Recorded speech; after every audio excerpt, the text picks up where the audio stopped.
कभी ऐसा लगता है कि जिंदगी बस बिल चुकाने और अगली सैलरी का इंतजार करने का एक एंडलेस लूप बन गई है। अगर हाँ, तो आज हम वित्तीय गुरु डेविड बाक के कुछ बहुत ही सरल लेकिन जबरदस्त नियमों को समझने वाले हैं जो इस लूप को तोड़ने में मदद कर सकते हैं।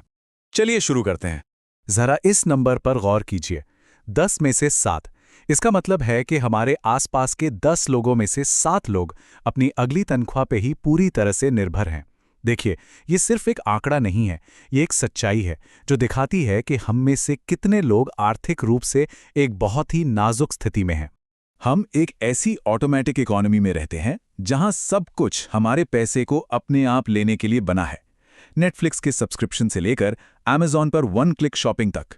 तो सवाल ये नहीं है कि ये सिस्टम काम करता है या नहीं, सवाल ये है कि क्या ये सिस्टम हमारे लिए काम कर रहा है या हम बस इसमें पीछे छूटते जा रहे हैं। सीधी सी बात है, इस ऑटोमेटिक इकोनॉमी में 2 ही चीजें हो सकती हैं।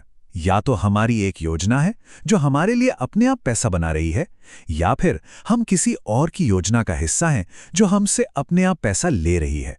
इसके बीच का कोई रास्ता है ही नहीं। देखिए, ज्यादातर लोगों के पास होती है बिना योजना वाली योजना।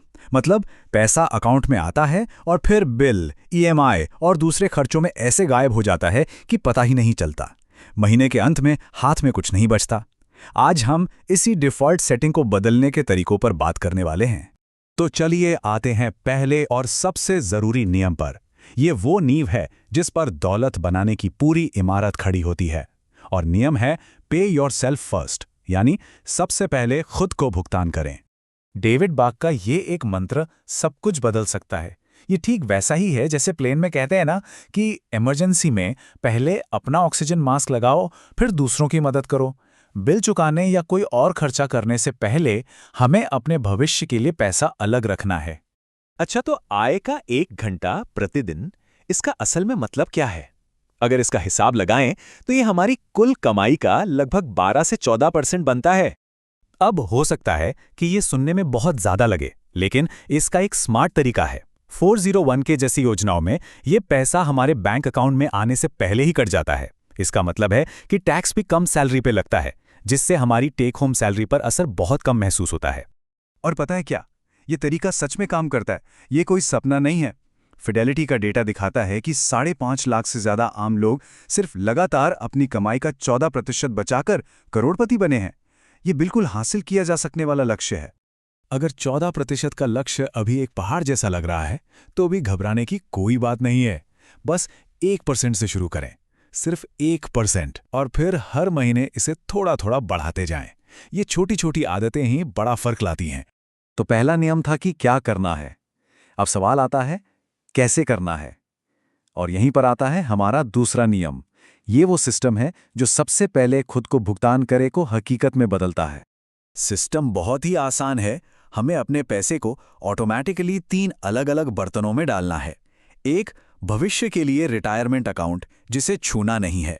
दूसरा, इमरजेंसी के लिए एक सिक्योरिटी अकाउंट जिसमें पैसा सेफ हो और आसानी से निकल सके। और तीसरा, अपने सपनों के लिए एक ड्रीम अकाउंट। अब सवाल उठता है कि इस पैसे को इन्वेस्ट कहाँ करें, और यहीं पर अक्सर लोग एक गलती कर बैठते हैं। वो व्यक्तिगत स्टॉक चुनकर बाजार को हराने की कोशिश करते हैं। ये एक बहुत मुश्किल काम है। इसमें बहुत ज़्यादा रिसर्च, समय और तनाव लगता है, और गलतियों का खतरा भी बहुत ज़्यादा होता है। तो इसका एक बहुत ही सिंपल और स्मार्ट सोल्यूशन है, इंडेक्स फंड। एक इंडेक्स फंड खरीदना मतलब एक तरह से पूरे शेयर बाजार का एक छोटा सा टुकड़ा खरीद लेना। इससे हमारा पैसा अपने आप ही सैकड़ों या हजारों कंपनियों में बढ़ जाता है और हमारा जोखिम भी कम हो जाता है। चलिए अब उस चीज के बारे में बात करते हैं जो शायद वित्तीय आजादी के रास्ते की सबसे बड़ी रुकावट है, कर्ज। और अच्छी बात यह है कि इसे दूर करने के लिए भी एक बहुत ही साफ रणनीति है। इस विधि का नाम है DULP, यानी डन ऑन लास्ट पेमेंट। देखिए, ये मेथड गणित से ज्यादा साइकोलॉजी पर काम करता है, क्योंकि जब हम एक छोटा सा भी कर्ज खत्म करते हैं तो जो जीत की भावना मिलती है ना, वही हमें आगे बढ़ने की जबरदस्त प्रेरणा देती है। तरीका बहुत सीधा है। सबसे पहले अपने सभी कर्जों की एक लिस्ट बनाइए, सबसे छोटे से लेकर सबसे बड़े तक। फिर अपनी सारी अतिरिक्त ताकत सबसे छोटे कर्ज को चुकाने में लगा दीजिए। और जैसे ही वो चुक जाए उस जीत का जश्न मनाइए और फिर उस पूरी पेमेंट की रकम को अगले सबसे छोटे कर्ज पर लगा दीजिए। इससे एक स्नोबॉल इफेक्ट बनता है। और आखिर में एक बहुत ही जबरदस्त बात देखते हैं कि कैसे हमारे रोज के छोटे छोटे वित्तीय फैसले लंबी अवधि में कितना बड़ा फर्क ला सकते हैं।